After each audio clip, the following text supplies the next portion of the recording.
Olá, meus amores. Nessa videoaula a gente vai trabalhar a famosa lei de Hess.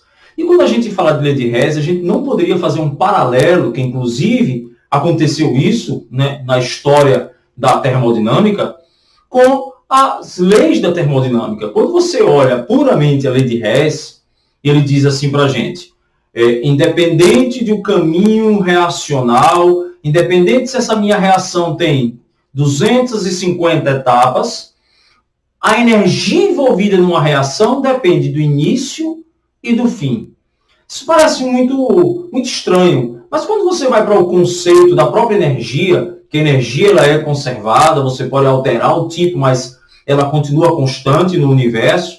Se você vai olhar para a lei da termodinâmica, né, que a energia, o conteúdo energético, ele é sempre constante, independente do caminho reacional que você tenha, o saldo energético vai ser sempre o mesmo. Então, independente se você tem 20 equações, a minha variação de entalpia, o meu calor final, vai ser único, do início até o fim. Então, é bem interessante vocês fazerem um paralelo entre a ideia termodinâmica do conservação do conteúdo energético e, justamente, a ideia de Hess. A ideia de Hess ela parte um pouco mais para a química, para uma equação. A termodinâmica ela passa para um conjunto. Então vamos ler rapidamente.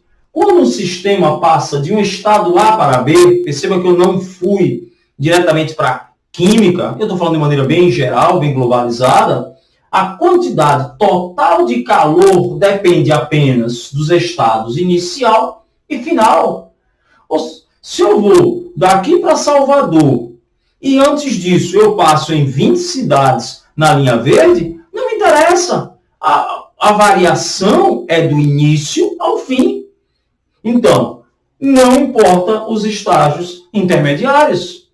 Então, olhando para esse sistema, eu posso sair de A e chegar em B. Só que eu posso fazer de maneira direta ou passar por um caminho intermediário.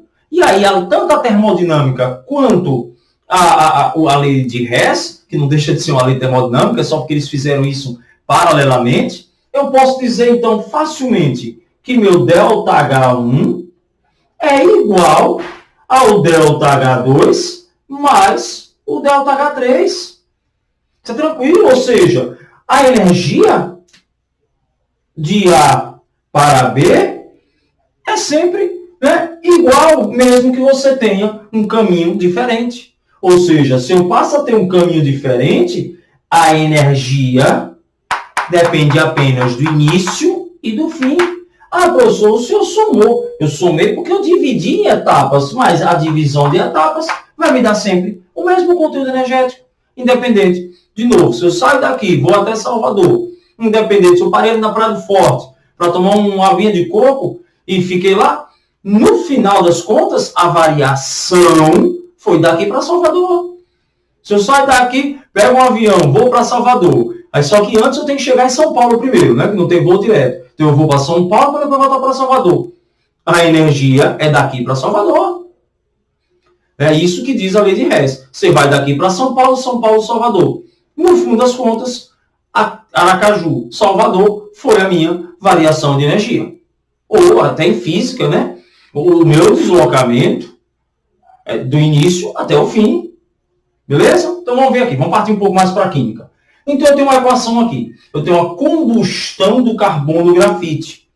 Então essa combustão do carbono no grafite é o que eu desejo calcular, essa variação de entalpia. Não tenho a mínima ideia dessa variação de entalpia.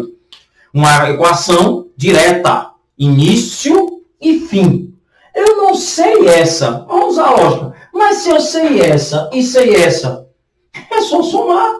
Afinal de contas, essa energia é igual à soma de todas as intermediárias. Tente visualizar assim fica mais tranquilo.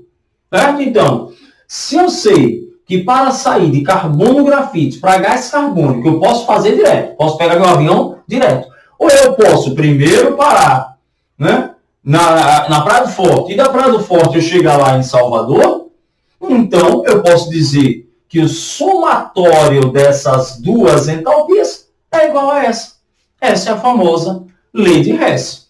Então vamos ver aqui e depois a gente discute algumas coisas. Ó, se eu chegar para aqui e fizer um somatório, o que é que eu posso prever? Primeira coisa, ó, monóxido está sendo produzido e está sendo consumido. Opa, essa energia aqui não me interessa.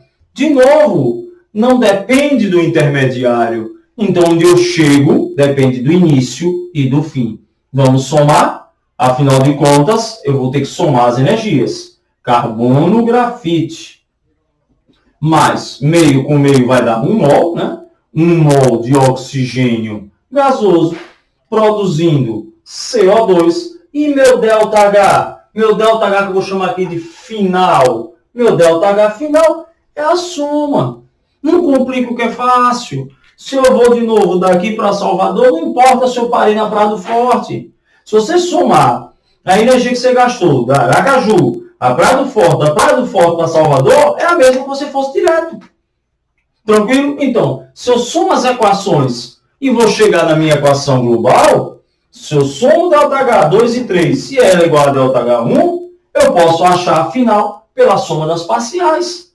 E aí, então, eu vou encontrar que meu valor aqui vai ser de menos 140 quilocaloria por mol. Beleza? Facinho? Então, essa famosa lei de Hess, que nada mais é do que a conservação da energia de um determinado sistema. Não importa por onde eu vou, a energia vai ser sempre dependendo do início e do fim. É claro que, como diz a famosa lei de Murphy, não existe nada ruim que não possa piorar. Como é que eu poderia piorar? Trazer as equações parciais todas bagunçadas. Em vez de eu dizer que eu saí de Aracaju, fui para a Praia do Forte, da Praia do Forte para Salvador, eu poderia dizer que eu fui da Praia do Forte para Aracaju, de Aracaju para Salvador, eu poderia bagunçar essas equações. Então, um trabalho que a gente teria é de organizar as minhas equações de modo que o caminho em 200 etapas seja igual à minha etapa global. Então, mas aí é um processo de química, não um processo termodinâmico. A termodinâmica é mais simples. Né? Vamos fazer mais um exemplo, onde eu boto as equações todas bagunçadas e ver como é que a gente vai fazer para que a gente possa ter bonitinho esse somatório dessas equações. Certo? Então vamos lá, passo de mágica, hein? Então vamos lá, continuando, né? Esse velho passo de mágica. Coloquei já um exemplo onde agora eu tenho a minha equação global, lógico, meu processo direto, e quero saber, a partir desses 3 processos indiretos, minhas 3 paradas, né, até chegar no meu destino final, qual vai ser a minha variação de entalpia? De novo, a termodinâmica me diz que, independente do caminho que eu siga, a variação de energia sempre vai ser constante, sempre a mesma. Lei de Hess diz que a soma de todos os intermediários vai chegar no meu global, ou que o global depende apenas do início e do fim. Então vamos lá. E tente imaginar esses 3 caminhos como uma equação matemática.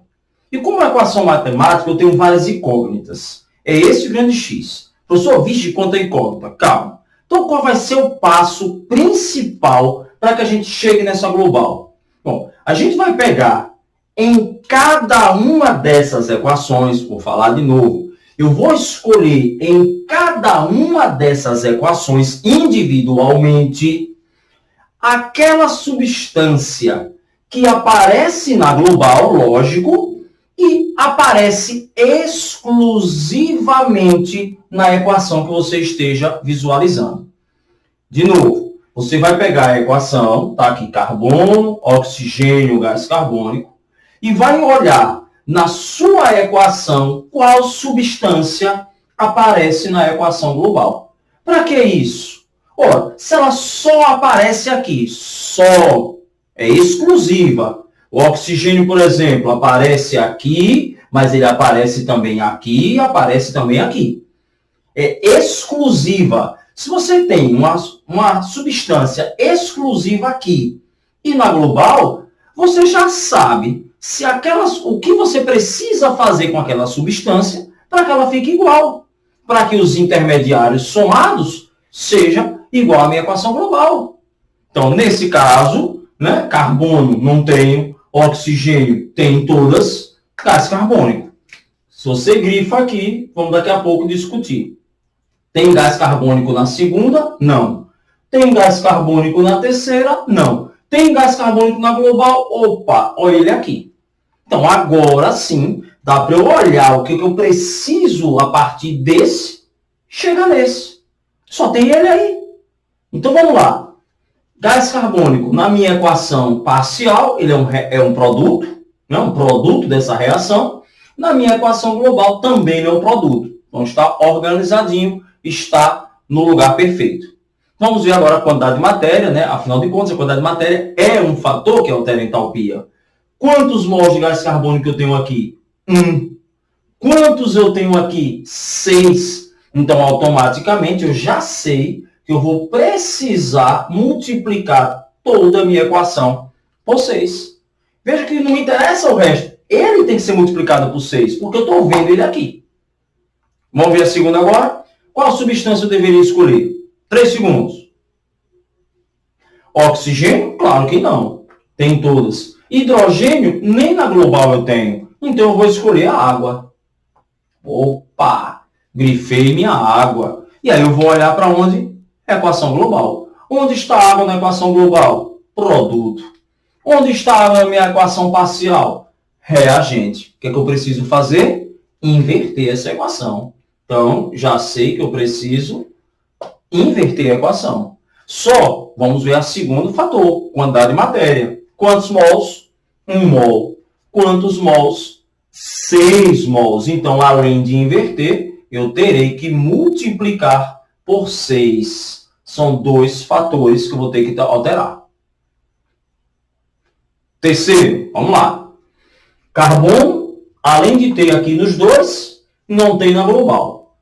Hidrogênio, além de ter nos dois, não tem na global. Oxigênio, opa, tem na global, professor. De novo, é bom enfatizar para vocês entenderem por que eu estou pegando. Eu não posso pegar, eu não sei o que eu preciso fazer com o oxigênio, já que o oxigênio aparece aqui, aqui e aqui. Mas se eu pego a glicose, eu sei o que eu preciso fazer. Por quê? Porque não aparece glicose em lugar nenhum e tem na minha equação global. Aquele é um produto, aquele é um reagente. Né? Então, eu já sei que, de novo, eu vou precisar inverter a minha equação. E a quantidade de matéria? 1 mol, 1 mol. Então, acabou-se.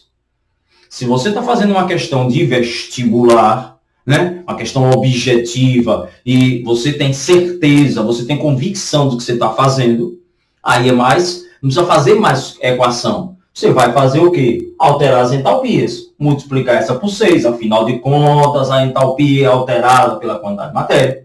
Então, menos 240. Na segunda, vou inverter, né? Se daqui para cá é indo ou daqui para lá é iso, então menos 80. E vou multiplicar por 6. E na última, eu vou automaticamente apenas inverter. Se somou, já achou a resposta. Já achou a resposta da minha equação global. Como a gente está fazendo aqui uma aula para visualização, para entendimento, vamos fazer com cada um o que a gente deveria, né? O que a gente provou, né? O que a gente acha que tem que fazer. Então, vamos lá. A primeira eu vou multiplicar por 6. Então, vamos lá. Vamos ajudando aí. Vamos falar daí. Então, vai ficar 6 carbonos mais 6O2, produzindo 6CO2, e o ΔH será multiplicado por 6 menos 240 quilocalorias. Não vou colocar por mol, que não é por mol, né? É para cada 6 mols. Segunda, vou inverter e multiplicar por 6. Então, isso aqui passa a ser reagente. Então, 6H2 mais 6 vezes meio, 3 de O2, produzindo 6H2O. Meu ΔH vai ser menos 8 vezes 6, 48, 480 quilocalorias. Tranquilão? Então, estou fazendo o que a gente discutiu. Escolhi, multiplicando, invertendo. Última, apenas inverter. A glicose vai para cá, jogo para lá, então vamos embora. C6H12O6, produzindo 6C mais 6H2 mais 3O2. Quem é meu ΔH? Meu ΔH vai ser mais 150 quilocalorias. O que eu devo fazer agora? Segundo o princípio termodinâmico, segundo o princípio de lei de Hess, eu somando tudo, eu vou chegar no mesmo lugar. Então, eu vou somar tudo. Vamos somar tudo. Né? Vamos embora? Ao somar, o que eu faço? O que Hess diz? Intermediário não altera. Quem é meu intermediário? Vamos brincar? 6 carbonos, 6 carbonos. Cancelei. Lados opostos, energias vão ser canceladas. O que mais? 6H2, 6H2. Mesmo lado eu vou somar, né? 6 e 3, 9. Só que eu tenho 3 do lado de cá, então eu posso simplificar esse com esse. Caso não tivesse, somava, diminuía. Tem mais algum parcial? Vamos lá. Não tem, então acabou. O que eu vou fazer agora?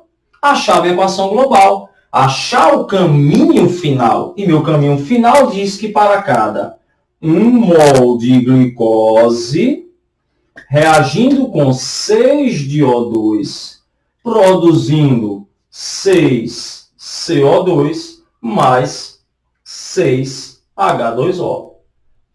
Primeiro, antes de fechar, vamos visualizar. Tá igual? Tá igual a minha equação global? Tá perfeita. Então, agora, o que é que diz?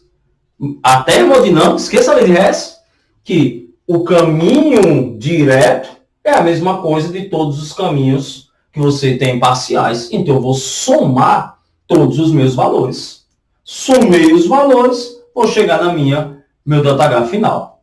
Então, vamos lá. 480 mais 240, 720. Vou colocar aqui separado para vocês visualizarem. Então, menos 720 mais 150.